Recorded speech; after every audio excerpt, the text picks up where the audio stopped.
Hola a todos y todas. Bienvenidos a Cuéntamelo Todo, la nueva temporada de Avipados, el podcast donde la salud mental se convierte en una emocionante aventura. ¿Listos para un nuevo capítulo? Comencemos.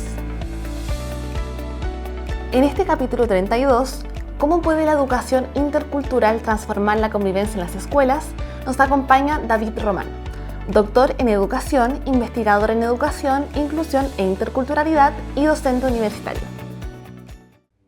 Hola a todos y bienvenidos a un nuevo capítulo de Cuéntamelo Todo, del podcast de Avipa. El tema que vamos a poner hoy sobre la mesa es de especial importancia para todos los colegios y escuelas y es la interculturalidad, que es muy importante especialmente hoy en los tiempos modernos, en donde conviven muchas culturas dentro del aula. Para ello trajimos a un experto que nos va a ayudar a entender un poco este concepto, así que David, bienvenido, ¿cómo estás? Muy bien, gracias. ¿Y tú? Muy bien también, me alegro. Bueno, para comenzar, la primera pregunta que tenemos para ti es: ¿cómo puede la educación intercultural mejorar la convivencia en el aula? Yo creo que la educación intercultural, primero definirla.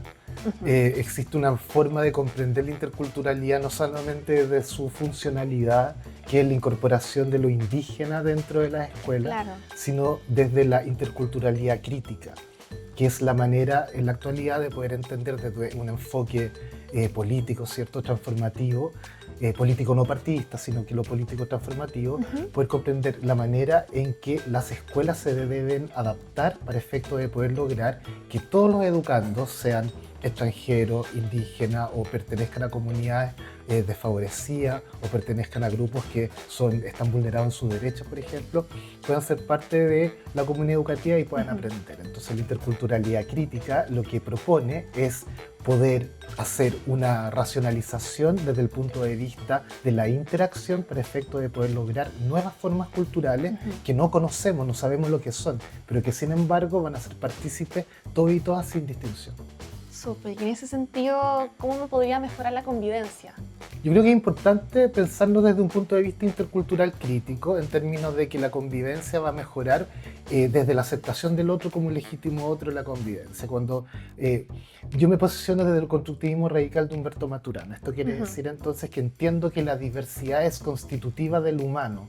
Por lo tanto, desde la interculturalidad, la propuesta es que al convivir aceptándonos como personas distintas, pero que sin embargo estamos compartiendo un contexto sociocultural, la convivencia se genera sola. Es algo que está intrínseco en lo humano. Claro. Y eso permite que en la interacción con el otro vamos propiciando que las diversas culturas sean parte de una sola cultura, que tal como dije, no sabemos lo que va, el desenlace que esto trae. Pero podría ser distinto en cada aula, en cada colegio, en cada escuela. Claro, todos somos distintos, claro. Y eso es muy importante. Yo creo que la valoración de la diversidad cultural justamente propone eso, de que cada uno desde su distinción sea parte de esta nueva cultura, pero no opacando al otro, sino aceptándonos, siendo empático con el otro, para efectos de poder generar algo nuevo, pero que sea grato tanto para ti, para mí, para el otro, y que en eso también se genere un nuevo aprendizaje, que es aprendernos a hacer las cosas de manera distinta, para efectos de que todos seamos parte de esto que estamos intentando conformar. Súper. Y David, en palabras más simples quizás, ¿cómo podría la diversidad cultural verse reflejada en el día a día como una correcta interculturalidad dentro del aula? Okay.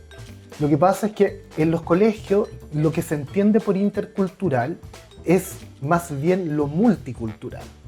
Yo defino lo multicultural como las diversas culturas que coexisten en un espacio, ¿cierto? En este caso, cuando hablamos de migración, por ejemplo, estamos hablando de que tenemos estudiantes venezolanos, estudiantes ecuatorianos, haitianos, colombianos, en fin, más chilenos. Y las escuelas, ¿qué es lo que hacen? Hacen el Día Intercultural. ¿Y qué hacen? Hacen de que los venezolanos se junten con los venezolanos para crear comidas venezolanas y ver los bailes venezolanos. Y eso es... no es otra cosa que segregar a los estudiantes por nacionalidad. No estamos ahí haciendo interculturalidad. ¿Por qué? Porque los separo por país. Claro. En cambio, desde un punto de vista intercultural, la idea sería cómo podemos combinar las cosas, cómo podemos hacer que coexistamos creando cosas nuevas. Pero un ejemplo desde la comida, ¿cierto? ¿Por qué no hacer que unos comen arepa, otros comen humita, ¿y por qué no podríamos hacer una fusión? Una fusión, algo nuevo. Eso es interculturalismo. Súper. Lo otro, la segregación multicultural, es un modelo más bien norteamericano que genera guetos, que es lo que estamos viendo, por ejemplo, en la Estación Central, en donde están edificios de una nacionalidad que compiten con otras nacionalidades. Y la idea Están segregados. Están segregados, exactamente. Y la idea sería que las personas que se intentan integrar a nuestra sociedad lo hagan con nosotros. Ellos no vienen a ser un nuevo país dentro de un país, sino que debemos estar todos incluidos dentro de una nueva sociedad. Y David, por ejemplo, más destinado quizás para la dirección general de algún colegio o escuela, ¿qué recursos necesitan o qué información, herramientas para poder implementar una correcta interculturalidad que no segregue a los alumnos? Primero se necesita entender lo que es la interculturalidad. Yo creo que las escuelas necesitan leer, informarse. Pareciera que hay como distintos conceptos de interculturalidad en la escuela. Sí, lo que pasa es que la interculturalidad se confunde con la multiculturalidad, son dos enfoques distintos. Muy distintos. La multiculturalidad, a mi entender, segrega, la interculturalidad lo que hace es ser inclusiva. Entonces, y lo mismo que pasa con las escuelas, con los estudiantes con necesidades educativas especiales. Se habla de integración e inclusión como si fuesen sinónimos, y son dos paradigmas distintos. En el ámbito de la migración, la interculturalidad con la multiculturalidad también son paradigmas distintos. Entonces, primero informarse, entender lo que es la interculturalidad, posteriormente a ello intentar pensar cómo valoramos la diversidad cultural sin segregar a nuestro estudiantado, y también brindando la posibilidad a las escuelas de querer hacer cosas nuevas.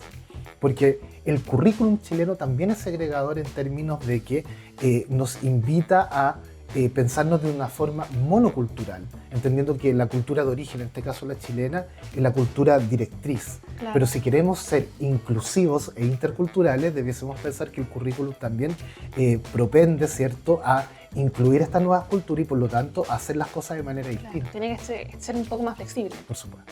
Sí.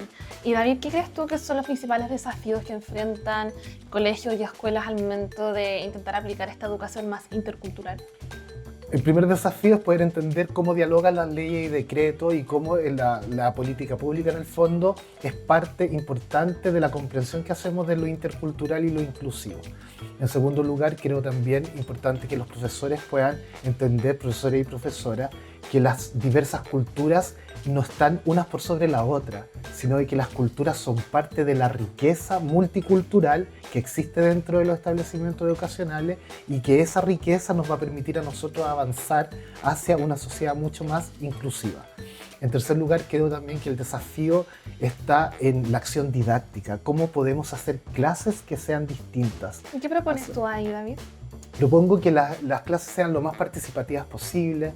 Propongo que las clases se trabaje, sea por proyectos, se trabaje con metodología activa, que se trabaje de una forma colaborativa, que se trabaje a partir de las emociones de los estudiantes, que estas emociones sean conducentes a buenos aprendizajes, que se trabaje de forma colaborativa en términos que los profesores también dialoguen entre sí. Los estudiantes se dan cuenta de eso, cuando ahora con las nuevas leyes de inclusión, por ejemplo, profesores de aula regular y de educación especial están dentro del aula, más el asistente de educación, lo que se llama un equipo de aula. Si ese equipo no dialoga entre sí, los estudiantes se dan cuenta. Claro. En cambio, si el equipo es dialógico, colaborativo, y después le dicen a los niños, ya, ahora vamos a hacer trabajo en grupo, los niños reaccionan de inmediato. Sí, ejemplo. Exactamente. Entonces, desde ese lugar, todos esos elementos permiten, tomando en cuenta como transversal lo intercultural, permiten a los niños participar de manera activa de su proceso de enseñanza-aprendizaje y que los profesores también valoren las culturas que están o que son parte del aula. Tremendo. Y David, para ir cerrando este capítulo, preguntarte cuál es el rol de los apoderados, padres y madres al momento de poder implementar una educación intercultural con éxito, que son muy importantes, sí. Claro, ellos siempre quieren ser parte de.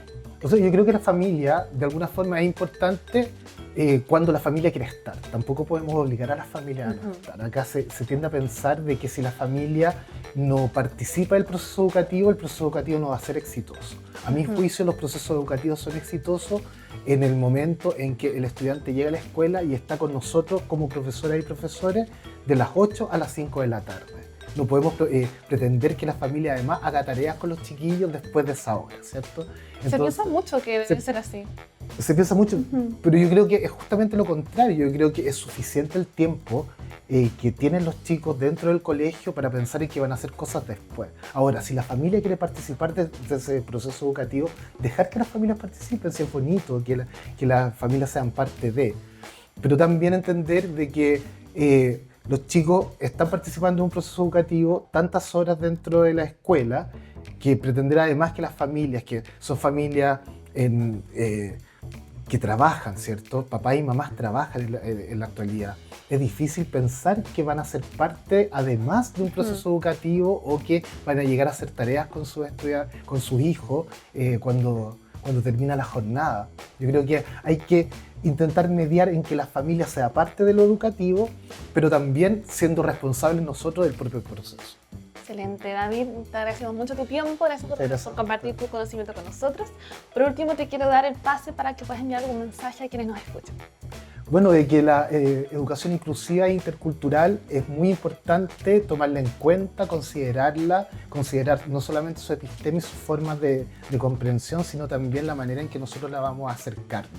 Y esa forma de hacer la carne es valorizando la diversidad tanto individual como colectiva y cultural de todas las personas que participan de los espacios educativos, sean convencionales o no. Super, David, muchas gracias a usted. Nos quedamos con este tremendo mensaje y nos vemos en otro capítulo de Cuéntamelo todo, David. Recuerden que pueden seguirnos en todas nuestras plataformas, así como en Spotify, YouTube y nadipa.cl/adipados para no perderse ningún detalle de los próximos capítulos.